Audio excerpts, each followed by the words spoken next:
Bedford, Massachusetts is a town steeped in rich New England traditions.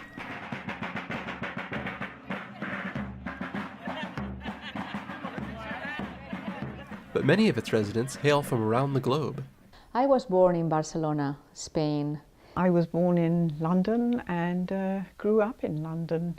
My parents were from the region of Tuscany in Italy. I was born and raised in Krugersdorp in South Africa. I was born in Taiwan. I was born in India, in city Meerut. I was born in Kanpur in northern India.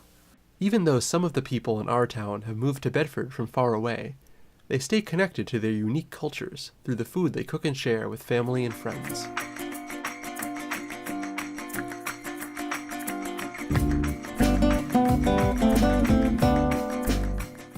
What is one of your family's most treasured food traditions?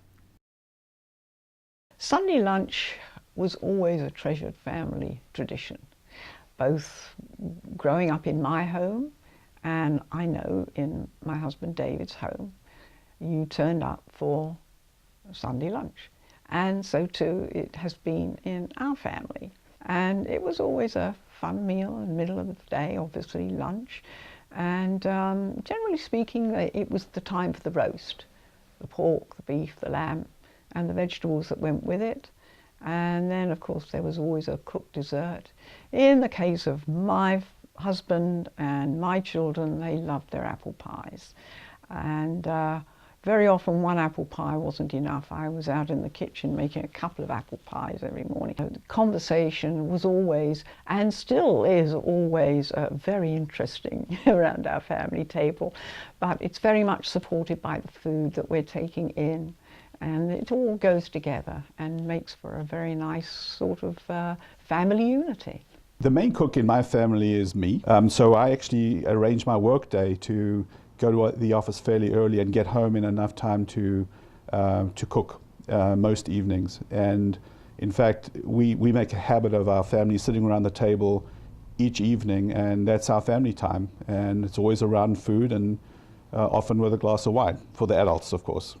You know, meat is very integral to the South African diet, always has been, and for many years it was in fact a cheap way of feeding a large family. I'm not sure that's the case anymore. I've sort of tried to extract the cuisine that I enjoyed and grew up with and sort of integrate it in what I feed my family today. So that would include, we do a lot of what we call braaiing, which is a South African version of a barbecue. It's more like a high heat grilling technique than the slow cooked traditional barbecue, and certainly not the cookout that you have in New England, you know, with the hot dogs and hamburgers. And that would traditionally be steaks, lamb chops. We'd cook a lot of vegetables on the barbecue, toasted sandwiches, and a dish that we served a lot of, which is called sasaties, which is a South African version of a kebab or kebab. Which is a mixture of various types of meat, fish, and vegetables, normally marinated for a day or so and cooked at a high heat.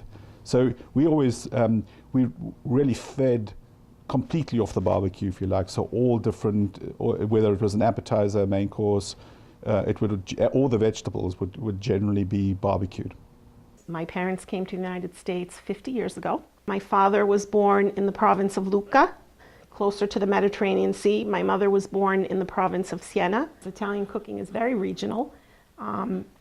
Once my mother's family moved closer to the coast, fish was a big part of the diet. In the Siena region, more central, beans are a big part of the diet. Bean soup, just beans as a side dish. My father's area would be more inclined to cooking roasts. Chestnuts are a big thing in that area. Mushrooms are a big part of that diet of Lucca. What comfort foods do you make to remind you of home? The foods that we as a family, look for comfort is, it's called chaat, street food, so that's like really, spicy and very tasty. And so there are different types. There are like these street vendors who would stand on a cart and they have their little stove and they would, make different types of food on it. So it's just the charm of, you know, standing there on the streets and eating that, and it's mostly finger food.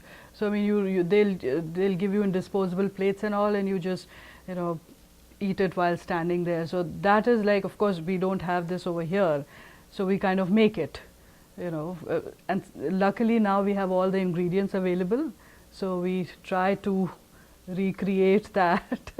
I'm going to talk about tapas a little bit because I think it's quite well known around the world. And we consider tapas like the fast food for the US because it's something that you don't have to wait. You can ask as soon as you go to a bar. You say, well, can you give me a little bit of this, that, and in 5 minutes you have it. Eating tapas is also a social event. And you get together with people. Maybe you are standing up, you don't need to sit down. You stand up with a glass of beer or wine, and then you try different tapas, and you talk. And the idea is to get together with people. So, I mean, the tapa that is quite common all over Spain is like tortilla de patatas, potatoes omelette. But depending where you live, they are going to serve you with something quite unique from that area. And like in my area where I'm from, it's quite unique because they are never going to serve you that tapa with this side any place in the rest of Spain, and which is just bread with some tomato on top. It's what we call in Catalan pan tomacat, which is slightly different than in Spanish, and it's quite unique. I mean, for us, I would say that bread with tomato on top, it will be like corn for you here, or like a peanut butter jelly sandwich. What foods do you cook for special occasions? There are certain dishes that I cook them for special occasion or for holidays. So on Lunar New Year, I always manage to cook 3 items. Dumpling, which is certainly a symbol, you know, a very traditional symbol for Lunar New Year because it's shaped like a nugget. The nuggets, like golden nuggets, you know, so when you eat dumpling, you're like, you know, associated with wealth. You are collecting nuggets, you're going to have a good fortune, and you're going to have, you know, a lot of prosperity in the coming years. So it's just a symbol of wealth for you. So I always cook the 10, they call it 10 ingredient dish. It's a 10 vegetables, no meat. And everything's sliced into a very fine slice, and then you stir fry them all together. And it's wonderful. It's a very, very good vegetarian dish. And this 10 things just means abundance, means, you know, it's just a very, very traditional New Year Eve dish. And third thing is egg roll, because egg roll is not necessarily, you know, Lunar New Year food. It certainly can be cooked at any special occasion because it takes a lot of time to do it. But my sons love them. They always beg me. Then I always tell them, say, wait until Lunar New Year, then I will cook them. We have a festival we call Janmashtami. So that is a special, we make a special different kind of sweets at that time. So that is a special function there. The other one is Diwali. So that is a special function also. We make a lot of sweet at that time, a lot of desserts, food, different kind of foods, and lot of that firecrackers at that time. It is just like 4th of July here, lot of firecrackers. So that is a special occasion also.